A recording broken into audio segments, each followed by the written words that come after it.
हाँ तो नमस्कार दोस्तों का स्वागत है आपका अपने YouTube channel DBC education classes में।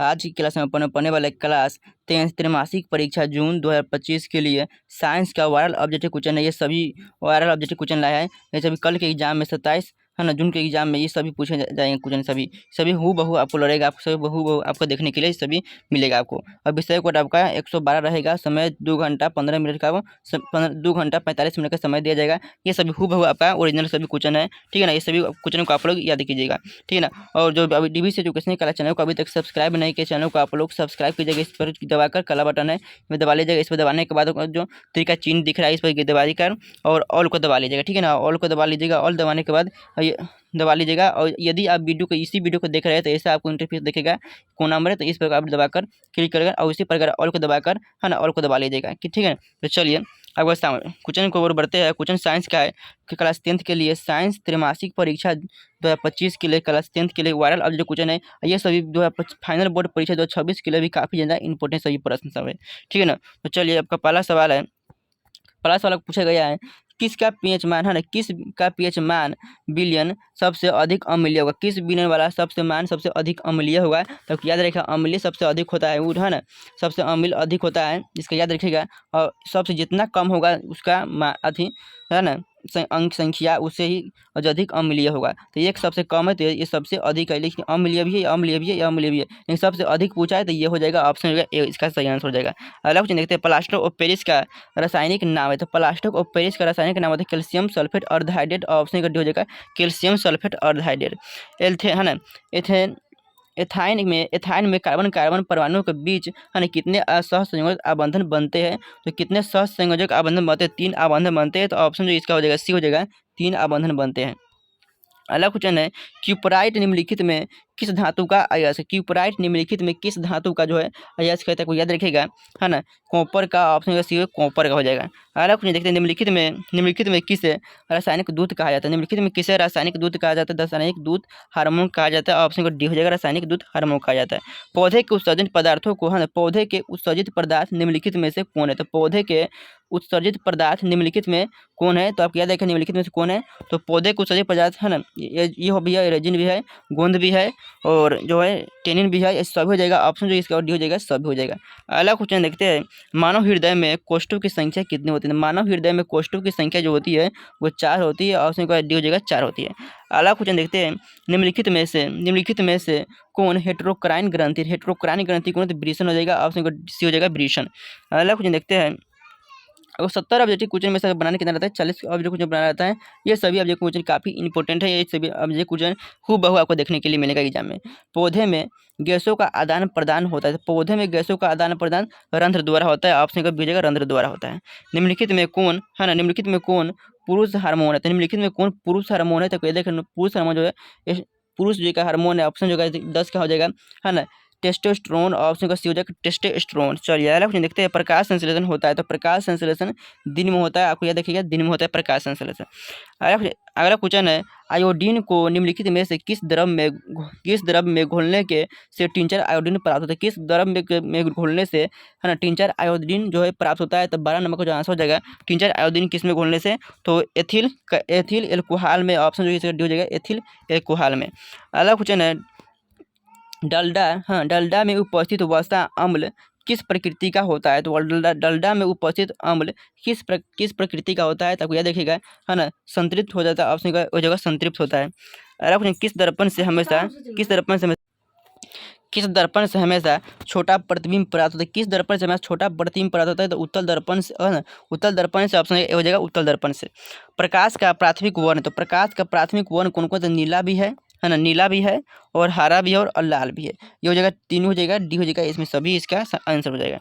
तारों का टिमटिमाना है ना, तारों का टिमटिमाना प्रकाश किस घटना को प्रदर्शित करता है। तो तारों का टिमटिमाना किस घटना को दर्शाता है, तो किस घटना को प्रदर्शित या दर्शाता है, तो याद रखिएगा प्रकाश के अपवर्तन इसका हो जाएगा। ऑप्शन का ए, प्रकाश का अपवर्तन। अगला क्वेश्चन। इलेक्ट्रिक समानता कहाँ पाया जाता है। इलेक्ट्रिक समानता कहाँ पाया जाता है, तो इलेक्ट्रिक जो समानता है वो कहाँ पाया जाता है, पीपल में भी पाया जाता है, पीता कनेर में भी पाया जाता है, बरगद में पाया जाता है। और इसका हो जाएगा ऑल दिस सभी, इसका हो जाएगा डी, इसका सभी हो जाएगा। अगला क्वेश्चन। मानव मूत्र में यूरिया की प्रतिशत कितना होता है। मानव मूत्र में यूरिया की प्रतिशत मतलब कितना, 2% होता है, 2%। इसका हो जाएगा है ना, आंसर सी हो जाएगा 2%। अगला क्वेश्चन देखते हैं। भ्रूण का, है ना, भ्रूण का विकास होता है। तो भ्रूण का विकास कहाँ होता है? गर्भाशय में, है ना, गर्भाशय में। ऑप्शन का सी हो जाएगा, गर्भाशय में भ्रूण का विकास होता है। निकट दृष्टि दोष में किस लेंस का प्रयोग किया जाता है? निकट दृष्टि दोष में किस लेंस का प्रयोग किया जाता है? यह देखिए 20 का निकट दृष्टि दोष में अवतल का प्रयोग होता है। देखिए निकट पूछेगा तो अवतल, है ना, निकट पूछेगा तो अवतल, और दूर पूछेगा तो उत्तल। चलिए अगला क्वेश्चन देखते हैं। लेंस की क्षमता का मात्रक होता है। लेंस की क्षमता का मात्रक कौन सा होता है? तो लेंस की क्षमता का डायोप्टर, ऑप्शन को भी हो जाएगा डायोप्टर होता है। अगला क्वेश्चन देखते हैं। 1 किलोवाट घंटा बराबर होता है। 1 किलोवाट घंटा किसके बराबर होता है? तो क्या देखिए 1 किलोवाट घंटा तो किसके बराबर होता है? तो आपको यह देखेगा 22 नंबर का जो आंसर हो जाएगा 1 किलोवाट घंटा 3.6 गुण 10 की पावर 6 जूल पावर होता है। ऑप्शन का ए हो जाएगा। चलिए अगला क्वेश्चन देखते हैं। प्रकाश का चाल न्यूनतम होता है। तो प्रकाश के चार्ज न्यूनतम मतलब कम होता है, तो कांच में होता है। ऑप्शन को डी हो जाएगा, कांच में होता है। घरेलू गैस, घरेलू गैस, है ना, घरेलू गैस एलपीजी का मुख्य अवयव है। तो घरेलू गैस मुख्य अवयव का ये अवयव कौन है? तो आप याद रखिएगा, है ना, याद रखिएगा ब्यूटेन। ऑप्शन का बी हो जाएगा ब्यूटेन। चलिए अगला क्वेश्चन देखते हैं। अगला क्वेश्चन है सी सी C60 फुलेरिन की आकृति निम्नलिखित में किसके जैसे होते हैं? C60 फुलेरिन की आकृति निम्नलिखित में किसकी जैसी होती है? फुटबॉल की जैसी होती है। ऑप्शन का बी हो जाएगा फुटबॉल की जैसी। लेंस की, है ना, लेंस की आवर्धन का ऐसे एक मात्रक मात्रक विहीन, लेंस की आवर्धन का कोई भी मात्रक नहीं होता है, तो ये मात्रक विहीन होता है। ऑप्शन का सी हो जाएगा, मात्रक विहीन। किसी किसी अंतरिक्ष यात्री को आकाश कैसा प्रतीत होता है? किसी अंतरिक्ष यात्री को आकाश काला प्रतीत होता है। तो ऑप्शन हो जाएगा, है, ऑप्शन इसका हो जाएगा काला। ऑप्शन का बी हो जाएगा, काला हो जाएगा। चलिए अगला क्वेश्चन देखते हैं। गोलीय दर्पण के परावर्तक पृष्ठ की वृत्ताकार सीमा रेखा को क्या कहते हैं? तो गोलीय दर्पण की वृत्त का, है ना, गोलीय दर्पण की परावर्तक पृष्ठ की वृत्ताकार सीमा रेखा का क्या कहलाता है? व्यास सीमा रेखा कहता है गोलीय दर्पण का द्वारा का। ऑप्शन का सी हो जाएगा, गोलीय दर्पण का द्वारा कहलाता है। किस दर्पण में दूर की वस्तु, है ना, किस दर्पण में दूर की वस्तु का प्रतिबिंब सदैव सीधा मानता है? सदैव किस सीधा मानता है? या तो समतल होगा या तो उत्तल। ऑप्शन का डी हो जाएगा, या तो समतल या तो उत्तल। चलिए अगला क्वेश्चन देखते हैं। निम्नलिखित में से किस लेंस की फोकस दूरी धनात्मक होती है? तो उत्तल लेंस की फोकस दूरी है धनात्मक होती है। धनात्मक उत्तल लेंस की, ठीक है ना। धनात्मक जो होती है उत्तल लेंस की, और ऋणात्मक अवतल लेंस की। तो धनात्मक पूछा है तो उत्तल लेंस लगाएंगे। प्रकृति में, है ना, प्रकृति में पृथ्वी पर ऊर्जा का मुख्य स्रोत है। प्रकृति में ऊर्जा का मुख्य स्रोत हो जाएगा जो, है ना, सूर्य हो जाएगा। ऑप्शन को डी हो जाएगा, सूर्य हो जाएगा। The origin of species, the origin of species नामक पुस्तक किसने लिखा है? तो जो द ओरिजिन ऑफ स्पीसीज नामक पुस्तक है जो डार्विन लिखा है। ऑप्शन को बी हो जाएगा, डार्विन। अगला क्वेश्चन देखते हैं। अगला क्वेश्चन है ओजोन के अणु में ऑक्सीजन की परमाणु संख्या कितनी होती है? तो ओजोन के अणु में ऑक्सीजन की परमाणु संख्या कितनी होती है? तो आपको याद देखिएगा ओजोन के अणु में परमाणु संख्या, है ना, एक, है ना, परमाणु संख्या जो होती है 3 होती है। ऑप्शन का सी हो जाएगा, 3 होती है। अगला क्वेश्चन देखते हैं। कमरे के ताप पर द्रव अवस्था में रहने वाले धातु, अधातु अधातु पूछा है। तो द्रव अवस्था में रहने वाले अधातु क्या है? तो द्रव अवस्था में रहने वाला अधातु जो है वो ब्रोमीन हो जाएगा। ऑप्शन का जो इसका हो जाएगा सी हो जाएगा, ब्रोमीन। अगला क्वेश्चन देखते हैं। अगला क्वेश्चन है निम्नलिखित में कौन सा युग्म एकल विस्थापन अभिक्रिया प्रदर्शित करता है? एकल विस्थापन अभिक्रिया कौन प्रदर्शित करता है? तो क्या देखेगा, है ना, इसका जो आंसर हो जाएगा एकल विस्थापन अभिक्रिया AU, है ना, AgNO3 एवं कॉपर। ऑप्शन का बी हो जाएगा, कॉपर। चलिए अगला क्वेश्चन देखते हैं। बी हो जाएगा इसका आंसर 35 नंबर का। आवर्त सारणी में आवर्तों की संख्या कितनी होती है? आवर्त सारणी में आवर्तों की संख्या कितनी होती है? तो याद देखिए 7 होती है। ऑप्शन का ए हो जाएगा, 7 होती है। पेंटेन, है ना, पेंटेन के कितने संरचना संभव है? तो पेंटेन के कितने संरचना हो सकते हैं? तो आपको याद रखिएगा 3 संरचना हो सकते हैं। ऑप्शन का बी हो जाएगा, 3 संरचना।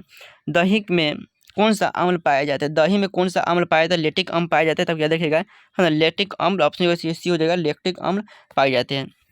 निम्न में से किस धातु को केरोसिन तेल में डुबाकर रखते हैं? केरोसिन अथवा मट्टी तेल में डुबाकर रखते हैं। तो सोडियम को मट्टी तेल में डुबाकर रखते हैं, केरोसिन तेल में डुबाकर रखते हैं। तो बी हो जाएगा इसका करेक्ट आंसर। अगला क्वेश्चन देखते हैं, है ना, ए Al4C3 के जल अपघटन से निम्नलिखित में से कौन कौन बनता है? तो निम्नलिखित में कौन सा बनता है? तो आपको याद रखिएगा 40 नंबर का जो आंसर हो जाएगा बी, मेथेन बनता है। ऑप्शन बी हो जाएगा, मेथेन। अगला क्वेश्चन देखते हैं। वह धातु जो सिर्फ अम्ल राज में घुलता है, वह धातु जो सिर्फ अम्ल राज में घुलता है उसे क्या कहते हैं? सिर्फ अम्ल राज में घुलता है, ठीक है ना। तो अम्ल राज में सिर्फ घुलता है, AU कहते हैं, सोना कहते हैं। चलिए अगला क्वेश्चन देखते हैं। अगला क्वेश्चन है निम्नलिखित में किस माध्यम में प्रकाश की चाल सबसे अधिक होती है? तो प्रकाश की चाल सबसे अधिक किस माध्यम में होती है? तो 42 नंबर का जो आंसर हो जाएगा 42 का हो जाएगा डी, निर्वात में होती है। ऑप्शन डी हो जाएगा, निर्वात में। अगला क्वेश्चन है निम्नलिखित में से कौन विद्युत का सुचालक होता है? निम्नलिखित में कौन विद्युत का सुचालक होता है? तो आपको याद है कि विद्युत का सुचालक ग्रेफाइट। ऑप्शन हो जाएगा सी हो जाएगा, ग्रेफाइट होता है। सभी जीव जंतुओं के लिए ऊर्जा का अंतिम स्रोत है। सभी जीव जंतुओं के लिए ऊर्जा का जो अंतिम स्रोत कौन सा होता है, तो ऊर्जा का अंतिम स्रोत सूर्य होता है। तो आपको याद रखिएगा सी, सूर्य होता है। अगला क्वेश्चन देखते हैं। रासायनिक अभिक्रिया में भाग लेने वाले पदार्थों को क्या कहते हैं? रासायनिक अभिक्रिया में भाग लेने वाले पदार्थों को अभिकारक कहते हैं। अभिकारक कहते हैं। तो ये 45 ऑब्जेक्ट कराया है। 45 में 70 में से 45 करा दिए हैं, तो आपको ये 45 में से 40 ही आपको बनाना है। तो 5 ऑब्जेक्टिव क्वेश्चन फाइनल करा दिए हैं, ठीक है ना। तो ये 5 में से ना 45 में 40 को आपस कैसे भी आपको बना के लाना है, ठीक है ना। तो इस चैनल को अभी तक सब्सक्राइब नहीं किया, चैनल को आप लोग सब्सक्राइब कीजिएगा, है ना। बोर्ड एग्जाम फाइनल तैयारी करने के लिए, आपको बेहतरीन तैयारी करने के लिए आपको इस चैनल पर बेहतर से बेहतर कंटेंट आपको दिए जाएंगे, और फ्री PDF है ना, इस PDF भी दिया जाएगा, ठीक है ना। और PDF लेने के लिए हमारे टेलीग्राम ग्रुप में जुड़ा गया है। टेलीग्राम का लिंक हमें डिस्क्रिप्शन में दे दिया है। तो जय हिंद, धन्यवाद। और जो सोशल साइंस का क्वेश्चन पेपर उसको देखने के लिए है ना, जरूर सब्सक्राइब कीजिएगा। तो जय हिंद, धन्यवाद।